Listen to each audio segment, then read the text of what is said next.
going to get to the contents of the discussions with the informal traders in a moment, but Julius Malema to say is pleased with the latest developments would be an understatement. Just why is he so supportive of Patricia de Lille?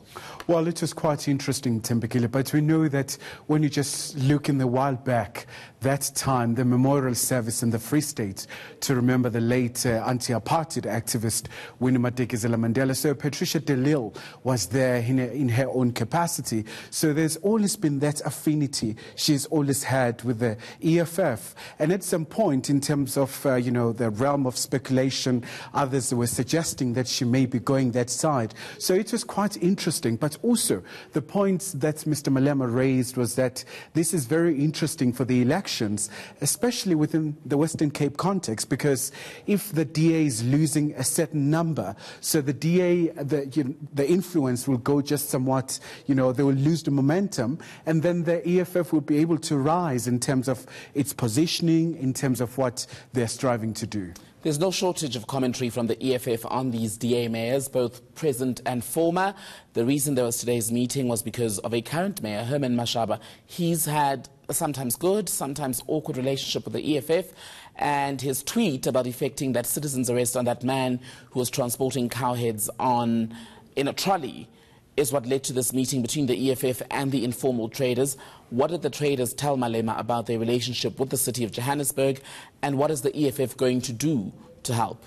A very candid dialogue they had with the informal traders, and everything was very uncensored.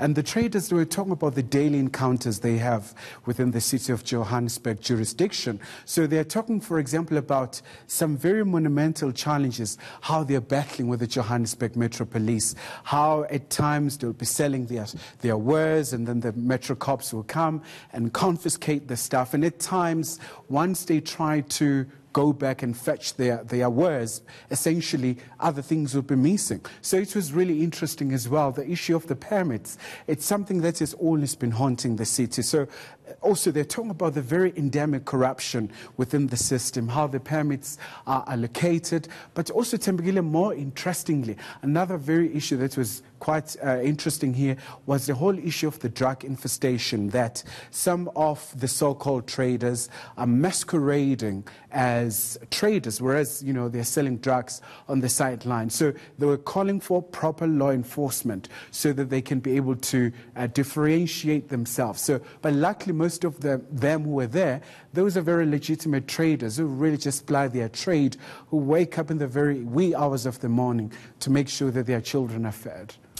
Back to the politicians. Tomorrow, the Public Enterprises Minister, Pravin Gordhan, heads to the State Capture Commission of Inquiry. The EFF, not big fans of Pravin Gordhan, and they've made it clear today that they will be there as he appears, protesting outside. What else have we heard about Gordhan? They've been very vocal, Thembekile. When you look at the EFF, at some point they've just labelled Minister Gordhan as a manipulator and really using all sorts of slurs. So tomorrow there will be a massive demonstration that they will stage outside the very venue of this commission here in Parktown. So it's going to be really interesting to see how the developments there are panning out.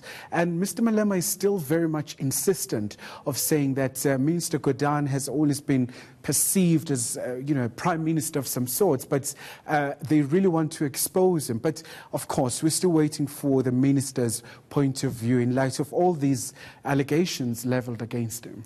Another surprise, then, in your interaction with Julius Malema today was him saying that, and this is on the back of the Bosasa scandal where President Ramaphosa has now come out and said he erred when he said in Parliament that the 500,000 rand that was shown to have been exchanged or swapped hands between Bosasa and his son Andile was in fact money paid to his presidential campaign for that ANC election at Nasrec last year. The EFF wants Ramaphosa hauled before Parliament to account. Julius Malema, quite clear that Ramaphosa lied. What are they going to do to put pressure there?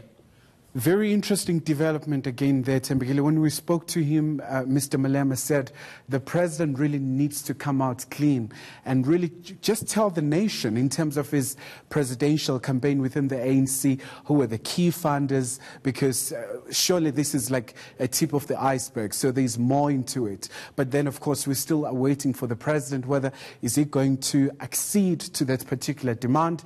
It's, anybody's guess to see whether will that matter be addressed. But also more interestingly, so there's now a whole issue of whether should the president resign. So Mr. Malema really saying he should not really resign. So because, out of these resignations, you see people really walking away with a lot of information without really accounting as to the circumstances, what led to certain events. So Malema for now is saying the president should stay put at the union buildings. ENC reporter Kylie Kumalo giving us that roundup of today's interaction with the Commander-in-Chief of the Economic Freedom Fighters, Julius Malema.